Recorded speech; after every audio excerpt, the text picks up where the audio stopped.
One guy who's not going to be ready for week 1 or any of the other weeks of the season, Mekhi Becton, back, healthy, ready to go, move to right tackle. Everybody's optimistic. Here's Coach Robert Saleh talking about Mekhi Becton's future with the Jets, given that he's likely to miss the full season after suffering a fractured kneecap very recently in practice. Here's Coach Saleh. These are young men, and I think sometimes with social media in this world, we dehumanize these athletes in the worst way imaginable. And Mekhi has walked in this building, and he has taken every single punch you can get from every which way, and he shows up and he works his tail off and he grinds every single day. He shows up to camp and he's fighting to get himself back in shape.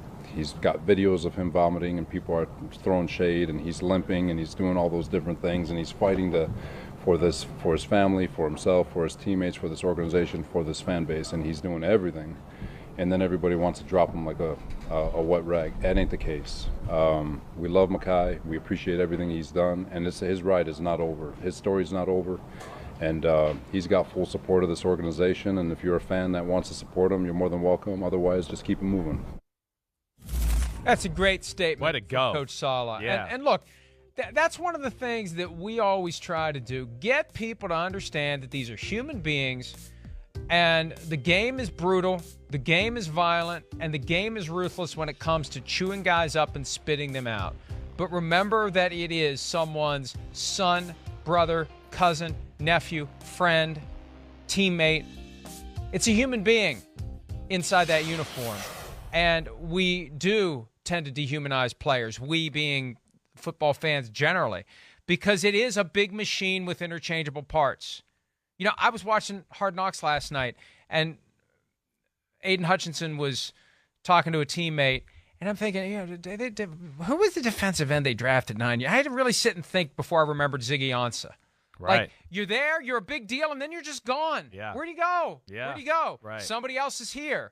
And that churn happens constantly. It's easy to forget that these guys are human beings, have a long life after football, and they are trying to live their life now through all this crap that goes on, and it's harder than ever with social media. So great statement by Coach Saleh. Great statement. That's why players love playing for him. It is. I mean, he's got the players' backs, and it's unfortunate. It's the world we live in right now. Everybody's so worried about being creative and cool and likes, and I have this conversation with my little boy, Philip, because he gets caught in all this crap all the time.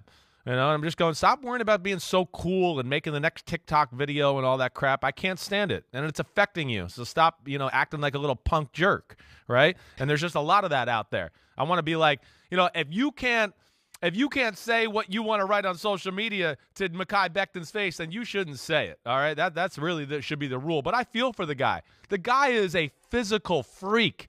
He is a dancing bear.